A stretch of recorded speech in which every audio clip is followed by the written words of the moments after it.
என்னுடைய பேர் ஸ்னேகலதா. அரசு உயர்நிலைப் பள்ளியில் தலைமை ஆசிரியராக இருக்கேன். வேலூர் மாவட்டம். எஸ்சி எஸ்டி அரசு அலுவலர் நலச்சங்கத்தில் மாநில பொதுச் செயலாளராக இருக்கேன். தமிழ்நாடு உயர்நிலை மேல்நிலைப் பள்ளி தலைமை ஆசிரியர் சங்கத்தில் மாவட்ட பொருளாளராக இருக்கேன். தொடர்ச்சியாக ஜாக்டோஜியோ அமைப்பில் மாவட்ட அளவில் ஒருங்கிணைப்பாளராகவும் செயல்பட்டுருக்கேன். சின்ன வயசுலேருந்தே சமூக பணிகளில் என்னோடய தந்தையாரோடு சேர்ந்து பயணிச்சுட்டே இருக்கேன். உண்மையில் சொல்லப்போனால் நான் 9ஆம் வகுப்பு படிக்கிறதுலேருந்து அவரோட சமூக பணியில் என்னையும் இணைச்சிக்கிட்டு செயல்பட்டுருக்கேன்.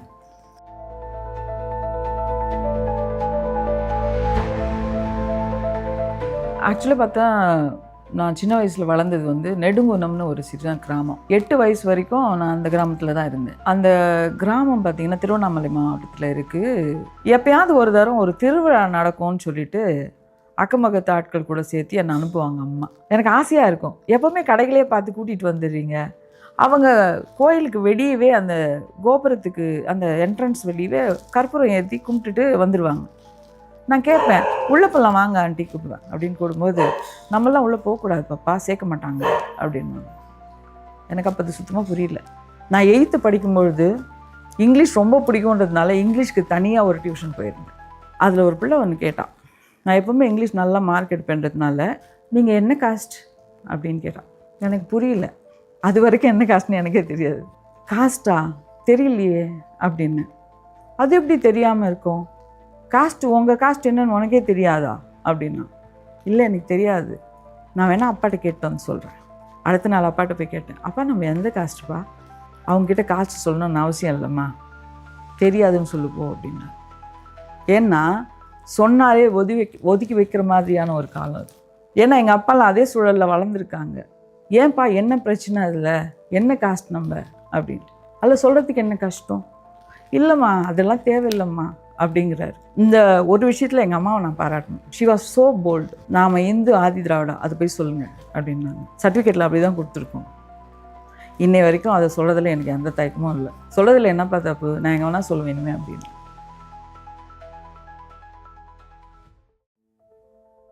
வழக்கமாகவே சமுதாயத்தில் பெண்களுக்கான இடம் என்பது யாரோ கொடுத்து ஒதுக்குற மாதிரியான சூழல் தான் இன்னமும் நிலவிட்டுருக்கு. அடிப்படையில் பார்த்தா குடும்பத்திலேயே இது ஸ்டார்ட் ஆகுது.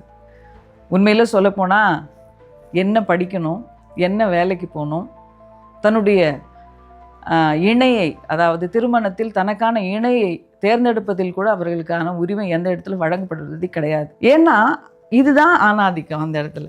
அதிலும் இதில் பெரிய வித்தியாசம் ஒன்றும் இல்லை. பெண்கள் தலித்துகளாகவே கருதப்படுகிறார்கள் சமுதாயத்தில். அதுதான் பெரிய உண்மையாக இங்கே. பெண்களும் தலித்துகளும் ஒன்று தான். அது அவர்களுக்கே தெரியல. தெரியாமே அதில் கட்டுண்டு அதை அதுதான் விதி, அதுதான் வழக்குன்னு அவங்களே ஏற்றுக்கிட்டு இருக்காங்க. ஸோ இந்த அளவில் எனக்குமான நிறைய சவால்களை நான் பார்த்துருக்கேன். 2019 ஜனவரி மாதம் ஜாக்டோஜியோவோட வேலை நிறுத்த போராட்டம் ஆரம்பமாயிடுச்சு. அப்போ அதிக அளவில் அரசு ஊழியர்கள் ஆசிரியர்கள் அதில் ஈடுபட்டு பயங்கரமான போராட்டம், தொடர்ச்சியான போராட்டம். 13 நாள் ஏறக்குறைய போராட்டம் நடக்குது. வாங்க எல்லாரும் கலந்துக்கோங்க போராட்டத்துன்னு சொல்லிட்டு உணவு இடைவேளையில் ஃப்ரீயாக, டீச்சர்ஸ் ஃப்ரீயாக இருக்கிற நேரங்களில் நாங்கள் போய் பேசுவோம். அப்படி பேசும்பொழுது என்ன பண்ணியிருக்காங்க, என் மேலே போலீஸ் கேஸ் ஒன்று பதிவு பண்ணிகிட்ருக்காங்க. இவங்க கலகம் விளைவிக்கிறார் அப்படின்னு சொல்லிட்டு. ஆக்சுவலாக நான் ஸ்ட்ரைக்கில் பார்ட்டிசிபேட் பண்ணிகிட்ருக்கேன். பெண் அடையாளம் இருக்குது, தலித்துன்னு ஒரு அடையாளம் இருக்குது. இது போதும் அவங்களுக்கு என் மேலே ஆக்ஷன் எடுக்கிறதுக்காக. ஸோ வலுக்கட்டாயமாக என் மேலே நான் பெயிலபிள் கேஸ், ப்ரைவேட் கேஸாக 5 செக்ஷனில் கேஸ் பதிகிறாங்க. அதாவது ஒரு ஆசிரியரை பிடிக்கிறதுக்கு தமிழ்நாடு முழுக்க தனிப்படைன்றது நான் இது வரைக்கும் கேள்விப்படவே இல்லை. கைதாகி இருக்கிறது பெரிய விஷயம் கிடையாது. ஆனால் கைதாகும்போது குழந்தைய எங்கே விட்டுட்டு நான் கைதாக முடியும் என்ற ஒரே கேள்விக்காக என்னால் கைதாக முடியல. இதுக்காக முன்ஜாமீன் வாங்குவதற்காக என்னுடைய வக்கீலை வச்சு சென்னை உயர்நீதிமன்றத்துக்கு போயிட்டு ஆன்டிசிபேட்டரி பெயில் வாங்கிட்டு நான் வேலையில் திரும்பவும் சேருவதற்கு 23 நாட்கள் ஆச்சு. அந்த 23 நாட்கள் எந்த மாதிரியான ஒரு மனநிலை நான் இருந்தேன்னு சொல்லவே முடியாது. அந்த மாதிரியான ஒரு மனநிலையில் அந்த 17B என்னுடைய இடைக்கால அந்த வேலை நீக்கத்தை ரிவோக் பண்ணி வேலையிலையும் ஜாயின் பண்ணி இடைப்பட்ட காலத்தில் வேலூருக்கு மாற்றல் வாங்கிட்டு வந்துட்டேன். ஆனாலும் இந்த வழக்கு பொள்ளாச்சி நீதிமன்றத்தில் போயிட்டே இருக்குது. போலீஸே பதிவு பண்ணி அந்த வழக்குக்கு ஆதாரமாக நிறைய பேர்கிட்ட இருந்து வாக்குமூலங்களை வாங்கி சேகரித்து வச்சுருக்காங்க. இந்த காலத்தில் எனக்கு இந்த மன உளைச்சல்லையே எனக்கு வந்து பிரெயின் ஹேமரேஜ், மூளையில் ரத்த கசிவு, கோமா போயிட்டேன். கோமாலேருந்து வெளியே வந்தால் 3 மாதங்கள் எனக்கு நினைவே இல்லை, எல்லாமே மறந்துடுச்சு. அம்னீஷியா, டெம்பரரி அம்னீஷியா, டோட்டலாக எல்லாமே மறந்துடுச்சு. இந்த சூழல்லையும் என்னுடைய மெடிக்கல் சர்டிஃபிகேட்டை நான் வந்து நீதிமன்றத்தில் தாக்கல் பண்ணுறேன்.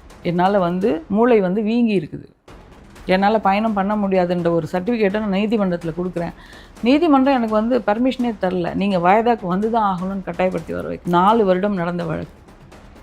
அதற்கப்புறம் உயர்நீதிமன்றத்தில், சென்னை உயர்நீதிமன்றத்தில் ஒரு ரிட் மனு தாக்கல் பண்ணி அதை ஸ்குவாஷ் பண்ணுறேன்.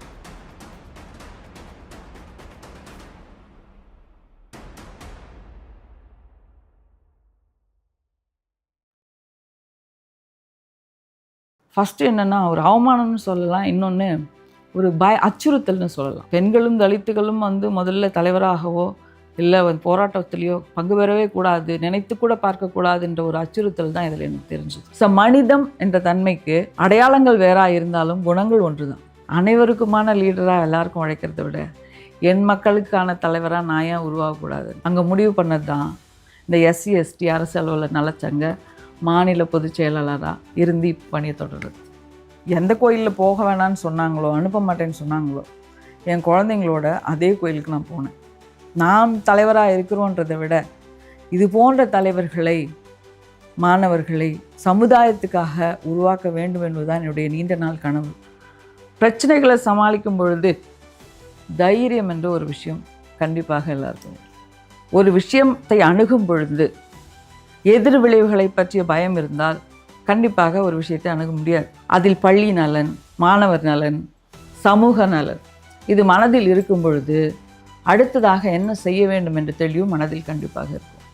எப்போவுமே பிரச்சனையை சொல்லிக்கிட்டே இருந்தால் அதுக்கான தீர்வு கிடைக்காது. அடுத்ததாக எதை அணுகினால், எப்படி பேசினால் இது தீர்வு கிடைக்கும் அப்படின்றத நோக்கி நாங்கள் போகிறதுனால இது சால்வ் பண்ணி இது எங்களுக்கு அனுபவம் அதிகமாகிடுச்சுன்னு தான் சொல்லணும். சமுதாயம் என்னை எப்படி பார்க்குதுன்றதை பற்றி நான் கவலைப்படலை, நான் எப்படி சமுதாயத்தை பார்க்குறேன்றது தான் இங்கே முக்கியம். எனக்கான தேநீர் குவளை, ஏன் இந்த சொல்லாடல், தேநீருக்கும் எனக்குமான உரையாடல் அந்தரங்கமாய் ஆனதாலா, ஒரு நீண்ட பெருமூச்சை தொடர்ந்த ஆசுவாசப்படுத்தலின் ஆரம்பம் என்பதாலா, முடிந்த காலங்களின் சாரங்களை சிறு குவளைக்குள் கரைக்கும் முயற்சியா, எனக்கே எனக்கான நேரங்களில் என்னோடு இருக்கும் ஒற்றை துணைவன் என்பதாலா, படித்த மனிதர்களையும் நான் படித்த மனிதர்களையும் பார்த்த மனிதர்களையும் பகிர்கின்ற பக்கமாக இருப்பதாலா, சிரிப்பும் கண்ணீரும் சொற்களும் உணர்த்த முடியா உணர்வை உள்ளிறங்கி உலர வைக்கும் உற்ற நண்பன் என்பதாலா, நம்பிக்கையின் கயிறுகள் நைந்து போகும்பொழுது சில்லிட்ட கரங்கள் காணும் சில நேர கற்பச்சூடு என்பதாலா, காரணம் எதுவாகினும் என் காலத்தை முன்னிழுத்தோ அல்லது பின்னிழுத்தோ செல்ல எனக்கு தேவை எனக்கான தேநீர் குவளை.